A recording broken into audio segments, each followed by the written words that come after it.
प्रायोजक है दगरू सेठ jewellers, GM road near radio station. Darbhanga के राजमाधेश्वर परिसर में स्थित तालाब में एक युवक का मिला शव। मौके पर पहुंची विश्वविद्यालय थाना पुलिस, शव को लिया कब्जे में, भेजा पोस्टमार्टम के लिए। दरभंगा के राजमाधेश्वर परिसर में स्थित तालाब में मंगलवार की सुबह एक युवक का शव बरामद हुआ है। जिस युवक का शव बरामद हुआ है वह वार्ड नंबर 20 के जेठियाई का रहने वाला है। तो इस संदर्भ में विश्वविद्यालय थाना अध्यक्ष सुधीर कुमार ने कई बातों की जानकारी मंगलवार की सुबह 7 बजे देते हुए बताया कि पुलिस को यह सूचना सोमवार को प्राप्त हुई थी कि एक युवक तालाब में नहाने के लिए गया है और वह बाहर नहीं आया है, जिसके बाद पुलिस सतर्क हुई। तो वहीं इसे खोजने के लिए गोताखोर एवं SDRF की टीम को भी लगाया गया।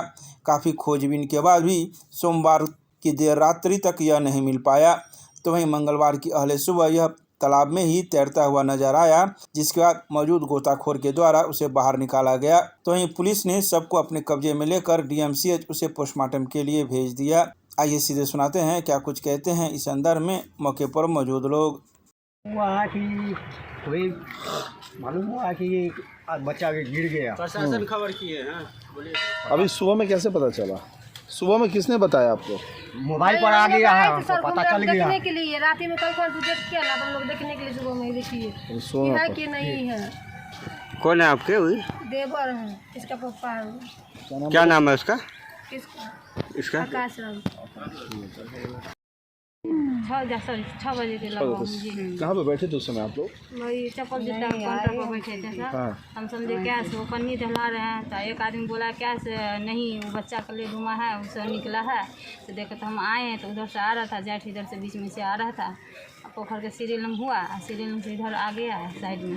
अच्छा, लाश कहाँ पे? यहीं पे निकला था? जी जी, उधर से आ रहा था, जेठ इधर बीच में से आ रहा था। अच्छा, बीच से आ रहा था? जी जी वो तैरते हुए? जी उसके बाद आपने पुलिस को फ़ोन किया? जी, थाना फोन किया।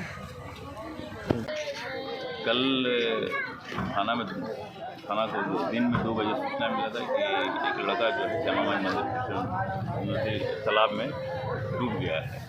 तो हम लोग कल काफ़ी प्रयास किए खोजबीन करने का, जाल गिरवाए, SDRF की टीम भी आई, लेकिन पता नहीं चला। लेकिन आज सुबह करीब 5-6 बजे पानी में छलाया हुआ शव बरामद हुआ है। क्या नाम था सर, कहाँ का था ये? नाम इसका आकाश कुमार था, उम्र करीब 22 साल था। कहाँ के रहने वाला था? जेठियारी का।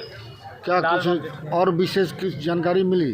क्या कारण था डूबने का? नहीं, बॉडी में किसी तरह का वैसा नहीं है, पानी में डूबने के कारण ही मौत हुई। कहाँ पर हुई है सर? श्यामा माई मंदिर तालाब में लेटा हुआ था। 2 आदमी उतर करके उसको खींच के ऊपर लाया गया है। और ये इससे पहले भी इससे घटना हो चुका, लगता है शराबित हो गया ये पोखर। अच्छा, हमेशा 15-20 दिन पे लोग यहाँ देखते हैं कि मरता ही है। हमको इधर कपड़ा पहन के नहाने के लिए कोई जाएगा तो फिर कपड़ा उतार के जाना चाहिए। कपड़ा सूख गया, पता नहीं नशा किया था क्या किया था, हमको लग रहा है कि कुछ तो बात है। अच्छा, क्या लगता है कि जो अगर ये काफ़ी गहरा है, इसकी बाउंड्री इसमें सिक्कर लगा देना चाहिए। और जिसमें कोई आदमी आकर स्नान करता है, प्रशासन देखता है कि स्नान कर रहा है, इसको मना करना चाहिए कि आप क्यों इसमें स्नान कर रहे हो। इसमें सबसे पहला बैंड लगाना चाहिए, स्नान करना बंद करना चाहिए कि स्नान इसमें आप नहीं कर सकते। साफ सफाई भी नहीं है तालाब की, तो गंदगी रहता ही है। अभी जो निकाला गया था इतना बदबू कैसे लग रहा है कि लाश, लेकिन लाश तो कल निकला है। SDRF की टीम कल यहाँ पे आई थी, उनको पूरा अंधेरा मिला। यहाँ लाइट का व्यवस्था होना चाहिए था, हेलोजिंग लाइट पूरा पोखरी में उस लाइट होना चाहिए कि पूरा हमेशा यहाँ स्वतंत्रता के लिए देखने के लिए आता है लोग, यहाँ पर सुंदर लगे। यहाँ तो लगता है ऐसे एकदम अंधेरा टाइप का लगता है। काफ़ी लोग सुरक्षा को लेकर के भी सवाल उठाए इस चीज़ के। कैमरा तो यहाँ कहीं कहीं लगा है, लेकिन पूरा कैमरा और लगना चाहिए। पोखर की तरफ कैमरा नहीं है? पोखर कैमरा नहीं है। कैमरा में देखना चाहिए कौन आदमी स्नान करने उतर रहा है, उसको तुरंत रोकना चाहिए। प्रशासन इतना जो रखे हुआ है पुलिस सबको, यहाँ पे बॉडीगार्ड सबको, ये सबको तो है कहाँ स्नान करता है, मना करना चाहिए। तब आएगा आपको स्नान करने ही नहीं देना चाहिए। जब जान आगे गही रहता है, लाखों रुपए चंदा आता है, ट्रस्ट के अंदर आता है, दान दिया जाता है। क्या उस पैसे से सुरक्षा की तो खर्चा नहीं कर सकती? कहीं नहीं कर सकता है। जितना पैसा इसमें आता है ट्रस्ट का मंदिर में, कहीं नहीं आता होगा दरभंगा में जितना यहाँ आता है। तो फिर भी सुरक्षा नहीं है। हाँ, क्या कुछ कहेंगे सर आप इस घटना को लेकर? सुरक्षा में बहुत कमी है। यहाँ पे हमेशा तालाब में डूबते रहते हैं आदमी, लेकिन यहाँ पे कोई गार्ड मतलब इसको इंडिकेट नहीं करता है कि और नहाने का समय है तो समय पर नहाने का छूट होना चाहिए। बाकी समय प्रतिबंध होना चाहिए। संध्या के बाद प्रतिबंधित होना चाहिए कि भाई इसमें नहीं नहा सकते हैं लोग। 4 बजे के बाद एकदम प्रतिबंध होना है। प्रतिबंध होना चाहिए। नहाने का भी समय है सुबह से 10 बजे 12 बजे कोई तक का टाइम होना चाहिए। काफ़ी 24 श्रद्धालु घंटा यहाँ खुला रहता है। जो भी लोग आते हैं असामाजिक तत्व भी आके बैठ जाते हैं। हमने कल सोमवार